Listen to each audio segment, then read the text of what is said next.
Je vais préparer mon entretien d'embauche de A à Z 4 fois pour être sûr de pouvoir dominer tout l'entretien.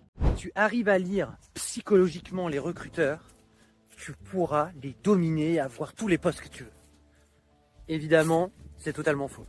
Vous vous posez peut-être la question de pourquoi est-ce que je vous parle beaucoup de cognition?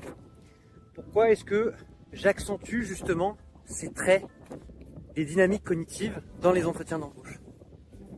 De toute évidence, il n'y a surtout pas cette logique de chercher à dominer un entretien. De toute façon, vous ne dominerez personne en entretien, c'est absolument impossible. Le meilleur moyen pour aller vers un entretien, c'est de tout simplement s'interroger soi-même. Oui, ça peut paraître contre-intuitif. Pourtant, c'est là que c'est intéressant. En fait, la cognition, elle permet d'avoir une lecture sur son propre fonctionnement. Et finalement, en regardant certaines dynamiques intérieures qu'on peut rencontrer, eh bien, ce qu'on voit, c'est que ces propres dynamiques intérieures ressortent d'une manière qu'on ne soupçonnait pas. Et le fait que ça ressorte d'une façon aussi explicite, eh bien, évidemment, ça peut parfois mettre un petit peu en défaut intérieurement.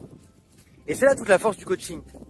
C'est justement d'avoir cette douceur, d'avoir cette prise de recul, d'avoir cette légèreté dans la préparation qui permet petit à petit de décaler son alignement intérieur par rapport à ce qu'on recherche vraiment, par rapport à ce qu'on veut vraiment. Et c'est là que se trouve toute la valeur, justement, d'une lecture cognitive comportementale. J'espère que ce post t'aura permis de prendre toi-même un petit peu plus de recul, justement, sur peut-être certains moments où tu t'es préparé, certains mots que tu employais, et qui te permettront, justement, de te dire, si tu te poses ces questions, tiens, mais finalement, ce mot-là, il a tel écho chez mon interlocuteur. Et quand je demande, eh bien, je me rends compte qu'en fait, ça ne partage pas du tout l'idée profonde que j'ai vraiment envie d'amener.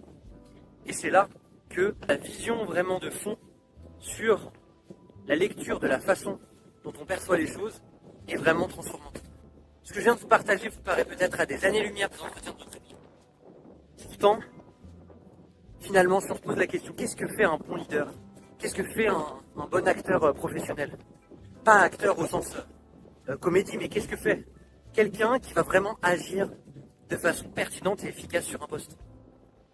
Eh bien, c'est quelqu'un qui va très bien lire son environnement et qui va justement être capable de ramener du mouvement de façon équilibrée avec ses différents interlocuteurs, clients, partenaires, fournisseurs, etc. Et c'est là où la cognition est très puissante. De toute évidence, ce n'est pas un hasard si les coachs sont formés cognitivo-comportemental. Et abonne-toi pour plus de conseils.